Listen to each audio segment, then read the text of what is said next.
Pourquoi?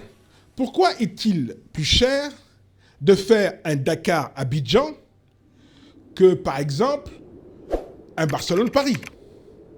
Pourquoi l'aviation reste un luxe pour la grande majorité de nos populations? Il faut savoir qu'en 2025, déjà, la CEDEAO avait enjoint les États membres à réduire de 25% les taxes sur les billets d'avion.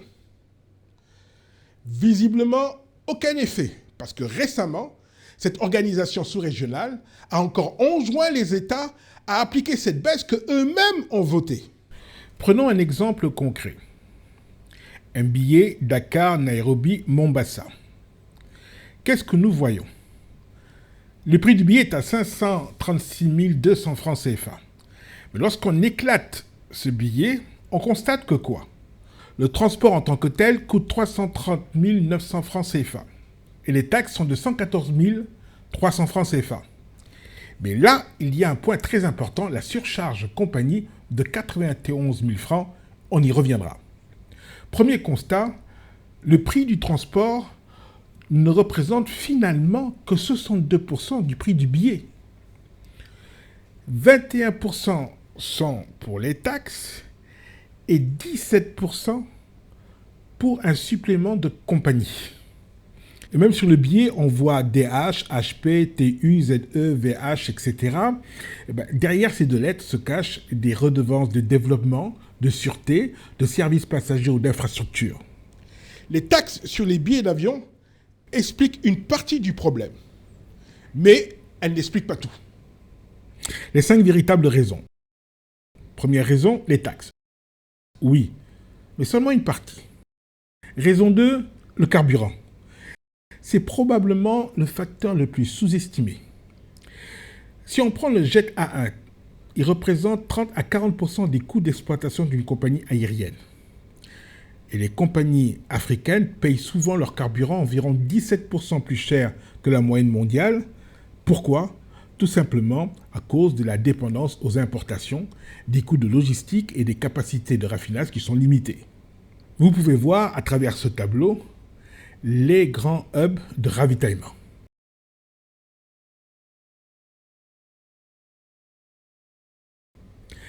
La raison numéro 3, c'est le faible trafic. Oui, avec les prix de billets exorbitants, c'est clair que l'Afrique ne peut représenter qu'une faible part du trafic mondial. Les compagnies répartissent donc leurs coûts fixes sur moins de passagers. Résultat, les billets sont plus chers. Raison 4. Il faut savoir que les compagnies africaines ont des coûts plus élevés en termes d'assurance, de maintenance, de financement, de pièces détachées, de location d'avions. Pour les compagnies aériennes, c'est forcément beaucoup plus cher que pour les compagnies occidentales. Et raison numéro 5, et je reviens à ce que je disais tout à l'heure, les surcharges YQ ou YR. Et regardez sur le billet de Kenya Airways, 91 000 francs CFA de surcharge compagnie. Ce ne sont pas des taxes gouvernementales, mais tout simplement taxes décidées par la compagnie. C'est une nuance que peu de passagers comprennent. Et en fait, à travers ces surcharges-là, la compagnie considère que ça lui permet d'atténuer, de compenser des pertes de change et l'évolution, le prix du carburant. Quand on regarde ce tableau, on voit que nous ne sommes pas tous égaux en Afrique. Le Sénégal caracole en tête avec 60 000 francs de taxes, pendant qu'à Kigali, on ne paye qu'entre 30 et 40 000 francs de taxes. Le moins cher, c'est l'Émirat arabe uni. On se trouve entre 15 000 et 25 000 francs de taxes, en sachant que du côté de Londres Heathrow, on est entre 40 et 55 000 francs. Tout dépend des destinations. Quelle part représentent ces taxes dans le billet? Dakar bat encore des records. On est entre 15 et 25%. C'est la même chose en Côte d'Ivoire. Mais ce n'est plus du tout la même chose du côté d'Addis Abeba ou de Kigali, où on est entre 10 et 15%. En conclusion, on pourrait dire ceci.